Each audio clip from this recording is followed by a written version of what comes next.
Hello, everybody. Welcome to the first episode of Market Moves in Old Frame MTG. This is where I'm going to discuss price changes in old frame cards, look at price trends, and try to decide whether certain cards that I'm interested in are available for a reasonable price. So I sold most of my collection back in the early to mid 2000s. I was away from the game for quite some time. Now I'm slowly reaccumulating all those cards that I like to collect and play with. I want to know what the good buys are at the moment. I'm going to start this first episode looking at some cards in one of my favorite sets, which is Legends, that are of interest to me. And these are the original Elder Dragons of Legends. Why am I starting with the Elder Dragons? Well, it's because I'm a Timmy. These are cards that I loved when I was younger. I just missed out on the opportunity to open Legends packs. Now, many years later, I want to pick up all of these cool singles from Legends. The first Elder Dragon I'm going to look at today is Arcades Sabbath. Arcades Sabbath has a casting cost of 2 colorless, 2 white, 2 green, and 2 blue. It's a Summon Elder Dragon Legend. It's a 7/7 flyer. You can pay 1 white to give it +0/+1 until end of turn. And when this guy's out on the board, all your untapped creatures gain +0/+2. Attacking creatures do not get this bonus. And you have to pay 1 white, 1 green, 1 blue during your upkeep, or Arcades Sabbath is buried. Like all of the Elder Dragons, it has an upkeep cost of 1 mana of each of the color in its casting cost. This card is well off of its 2021, 2022 high prices. Like so many cards in MTG right now, it's showing a persistent downtrend. It's roughly 2x the price it was available for in 2019. So market price of around $22, $23. Now it's up there around 50, a little bit over 2x. So I wouldn't call it cheap, but it's certainly not the worst time to pick up a copy of this card if you're interested. If we look on TCG Player, we can look at the 1-year market price history. About a year ago, this card was available for around $65. Now you can pick them up in the low 50s. Just looking at the near mint copies right here. Some are actually listed right now from smaller sellers in the low to mid 40s, 50s. Let's take a look at the light play copies. If you wanted to pick up light play, you can get these guys for around $25, so that's not bad at all. So for Arcades Sabbath, $25 to $50, depending on the condition you want to pick it up at. Of course, damaged, you can get it much cheaper, but I'm trying to pick up a copy that a collector would be happy with. I don't need to grade anything. I don't need them near mint, but I like light play at least. The second Elder Dragon we're going to look at today is Chromium. So this guy's a little bit pricier than Arcades. Casting cost of 2 colorless, 2 black, 2 blue, 2 white. Summon Elder Dragon Legend. 7/7 flying with Rampage 2. This is a special ability you don't see around very often. It was a keyword that was introduced in Legends, last printed in 5th edition, I believe.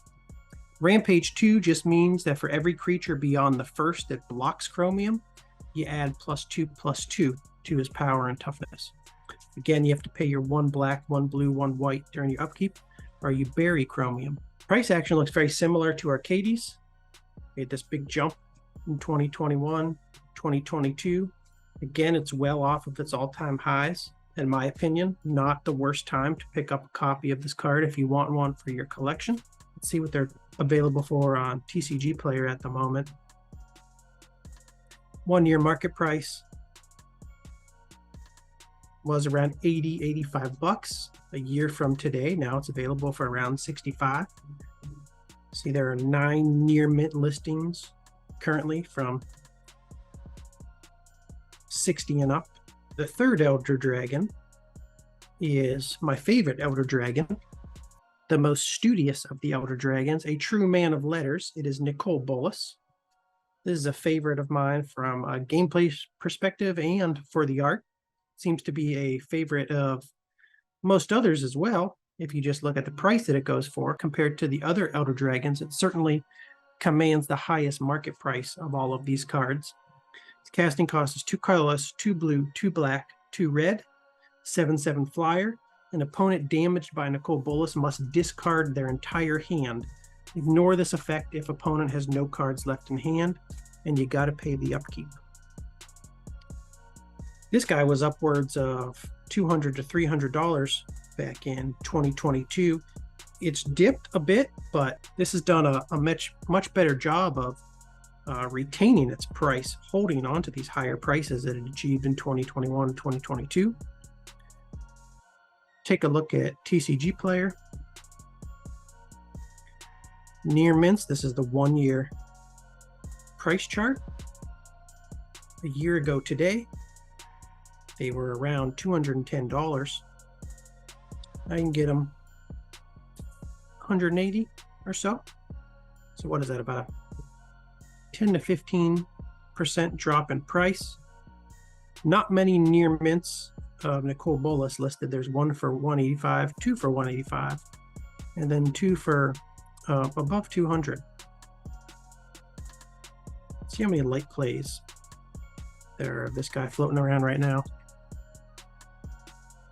These are significantly cheaper if you wanted to pick up a light play. 110s, 120s.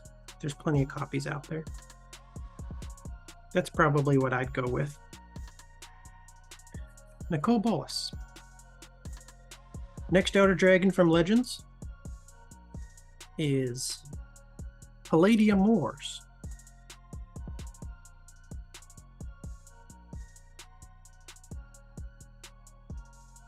Palladium Moors. Casting cost, 2 colorless, 2 white, 2 green, 2 red, 7/7 flyer with trample and the usual upkeep. This is my third personal favorite out of these Outer Dragons because as a good Timmy, I always love a big trampler. Back in 2019, this guy was available for a market price of somewhere around 20 to 25 bucks. Got up to close to $100. Now it's dropped down to around 50. I think we're about in the $50 range right now. Take a look at TCG Player, see what's available. Near mint price chart over the course of a year, dropping from low 90s to the low 50s. So we've seen a significant decrease in price of this card. It looks like it might be normalizing close to its 2019, 2020 values. There's 29 near mint listings, quite a few that you can pick up in the low to mid 50 range.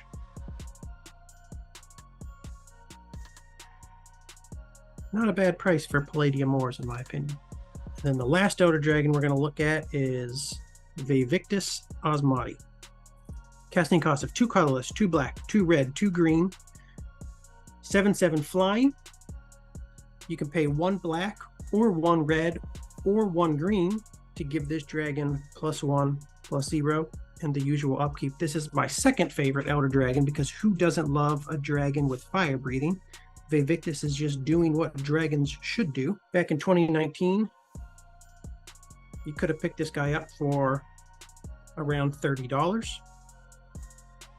2022, pretty much 4x, shot up all the way to around $120, $130. Now it's come back down to the $40 range. If we look on TCG Player, 1 year price chart, seen about a 50% drop in the price of this card from the mid to upper 80s down to the low 40s. And there's 15 near mint copies listed right now from 40 to 45, 50 bucks. So not a bad time to pick up this card, in my opinion. So those are the Outer Dragons. I'm looking to pick these up for my collection. If you're looking to pick them up for your collection as well, definitely not the worst time to pick them up. I think they're available for what is a decent price right now. And if you just want to play these Outer Dragons, of course, they were all reprinted in Chronicles, and all those copies are available for around 50 cents, I think. You know, all those Chronicle cards are dirt cheap. So that brings us to the end of today's review of the Outer Dragons, their market moves. These are some cards I've got my eyes on, I want to pick up. I wouldn't call them cheap, necessarily, and I wouldn't be surprised if their prices continue to decrease a little bit from here, as many Magic cards seem to be doing. At the moment, there is a long-term downtrend in the market for a lot of these cards. However, I don't think it's such a bad time to pick up these Legends rares if you're looking to pick up a copy for your collection. That's it for today. Talk to you guys later.